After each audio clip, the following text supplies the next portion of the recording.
রাষ্ট্রনায়ক শেখ হাসিনা, জননেত্রী শেখ হাসিনা এবং আমার জাতির জনকের সুযোগ্য কন্যা আমাদের সদ্য শেখ রেহানা আপার প্রতি কৃতজ্ঞতা জানাই যে উনারা আমার মতো একজন ক্ষুদ্র কর্মীকে যেভাবে যে আস্থা এবং বিশ্বাস রেখেছেন সিলেটের মানুষের কাছে আমাকে পাঠিয়েছিলেন।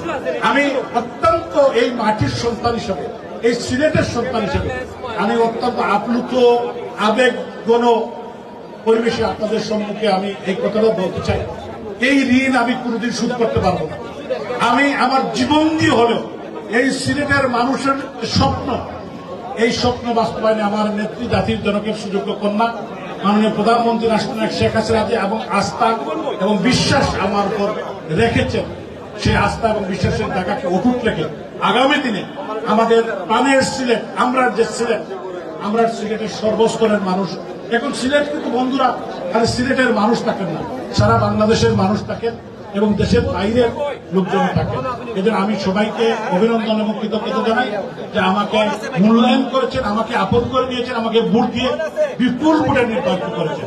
আমি ওনাদের যে স্বপ্ন প্রত্যাশা, সেই স্বপ্ন প্রত্যাশার একজন সারথী হিসেবে কাছে থেকে মানুষের সেবক হিসেবে আমার নেত্রী জাতির জনকের সুযোগ্য কন্যা মাননীয় প্রধানমন্ত্রী জননেত্রী শেখ হাসিনা আমাকে বলেছিলেন নগর পিতা নয়, নগরবাসীর সেবক হিসেবে আমি যাতে কাজ করি। ইনশাল্লাহ আপনারা মানুষের দোয়া রাখবেন যাতে করে আমি এই নগরবাসীর আগামী দিনে সেবক হিসেবে কাজ করতে পারি, আপনাদের সবার সেবক হিসেবে কাজ করতে পারি। আমি অত্যন্ত কৃতজ্ঞ। এখানে আমার বাম দিকে বসে আছেন যিনি আমার নেতা, আমাদের অভিভাবক, বাংলাদেশ আওয়ামী লীগের প্রেসিডিয়ামের অন্যতম সদস্য, যিনি অত্যন্ত ব্যস্ত। বরিশালের নির্বাচন শেষে উনি একদিনও অপেক্ষা না করে সিলেট চলে এসেছেন। আমি উনার নেতৃত্বে যুবলীগের একজন সদস্য হিসেবে কাজ করেছিলাম এবং আমি অত্যন্ত প্রাউড যে আমার নেতা উনি রেজাল্ট নিয়ে গেলেন সিলেটে এসে নৌকার বিজয়। বঙ্গবন্ধু কন্যা আমাদের প্রান্তীয় নেত্রী জননেত্রী শেখ হাসিনা, বঙ্গবন্ধু কন্যা আমাদের সদ্য শেখ রেহানা আপা উনাকে যে নির্দেশনা দিয়েছিলেন, এই নির্দেশনা আমাদের উনি সিলেটে এসে সিলেটের মানুষকে ঐক্যবদ্ধ করে, বিশেষ করে আমাদের মহানগর আওয়ামী লীগ, মহানগর জেলা আওয়ামী লীগ, যুবলীগ, ছাত্রলীগ, স্বেচ্ছাসেবক লীগ, আমাদের সহযোগী সংগঠন, সমস্ত সহযোগী সংগঠন ঐক্যবদ্ধ করে আজকে আমরা বিজয় অর্জন করেছি। সাংবাদিক বন্ধুদের মধ্যে দিয়ে আমাদের সিলেটের মানুষের যে নেতৃত্ব বা আমাদের আওয়ামী লীগের যে নেতৃত্ব, আমি অত্যন্ত কৃতজ্ঞ। আমি সারা জীবন ওনাদের এই ঋণ শোধ করতে পারবো না। এখানে আমার যারা সদ্য নেতৃবৃন্দ আছেন, আমি ওনাদেরকে আমাদের জাতীয় নেতৃবৃন্দের সামনেই বলতে চাই, ওনাদের নির্দেশনা, আদেশ, উপদেশ নিয়ে আগামী দিনে আল্লাহ তাআলা যে আমাকে সুযোগ দিয়েছেন, এই ছোট্ট জায়গা সিলেট সিটি কর্পোরেশন, আমার নেত্রী জাতির পিতার সুযোগ্য কন্যা মাননীয় প্রধানমন্ত্রী উনি আমাকে নমিনেশন দিয়েছেন, আজকে আমি জয়লাভ করেছি। আপনি আপনাদের সহযোগিতা চাই। আগামী দিনে আমাদের নেতৃবৃন্দের নির্দেশনা নিয়ে এই সিটি কর্পোরেশনের যে বক্তব্যগুলো আমি দিয়েছি, মানুষের যে কাজ, সেবা, এগুলো যাতে করতে পারি। আপনারা আমার উপরে আস্থা এবং বিশ্বাস রাখবেন, আমাকে উপদেশ দিবেন এবং আমার যে নির্বাচনী ইশতেহার 21 দফা, এটা আমি বাস্তবায়ন করার জন্য আপ্রাণ চেষ্টা করব, যাতে করে আমি 100% না পারলে, আমি আগে বলেছি 90% আমি করতে পারি। এটা আল্লাহ তাআলার কাছে আমি প্রার্থনা করি যাতে আমাকে তৌফিক দান করে। এবং আমি বিশ্বাস করি আমার নেত্রী বঙ্গবন্ধু কন্যা জননেত্রী শেখ হাসিনা কাছে যদি সিলেটের ডেভেলপমেন্ট কথা নিয়ে যাই, আমি ফেরত আসবো না, এটা বিশ্বাস করি। আমি আপনাদের বলতে চাই, আপনারা আমার সাথে কাজ করলে আপনারা কোন কমপ্লেন থাকবেন আমি আশা করি। আপনাদের যে প্রত্যাশা, যে স্বপ্ন, আমি জানি সাংবাদিকরা কি চান।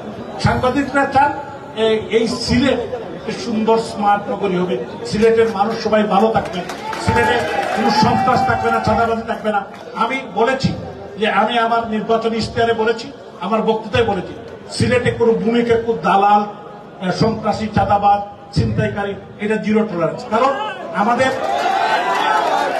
আমাদের যে আধ্যাত্মিক নগরী, আমাদের যে পর্যটক নগরী, মাননীয় প্রধানমন্ত্রী এই দেশকে একটি হাইটে নিয়ে গেছেন।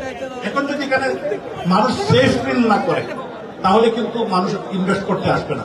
আমরা চাই এখানে মানুষ মিলিয়নস অফ পাউন্ড ইনভেস্ট করবে এবং হাইটেক পার্ক, হাইটেক সিটি, এইগুলোতে চাই। এবং আমাদের বাচ্চাদের জন্য আমরা সিটি কর্পোরেশন হাব করতে চাই, যারা আউটসোর্সিং করবে। লেভেল প্লেইং ফিল্ড মানে এখানে নিরাপদ থাকবে, যেরকম মায়ের কুলে বাচ্চারা থাকে, এরকম এই শহরের মানুষ, আমাদের মুরব্বিয়ান, আমাদের মা বোন, যুবক, ছাত্র। এবং আমি বিশ্বাস করি আমার কথা শুনেই কিন্তু একটা বিশাল গ্রুপ অফ পিপুল, তারা আমাকে সম্মানিত ভোটার, তারা আমাকে ভোট দিয়েছেন। আমি তাদের বিশ্বাসের জায়গায় আঘাত করতে চাই না।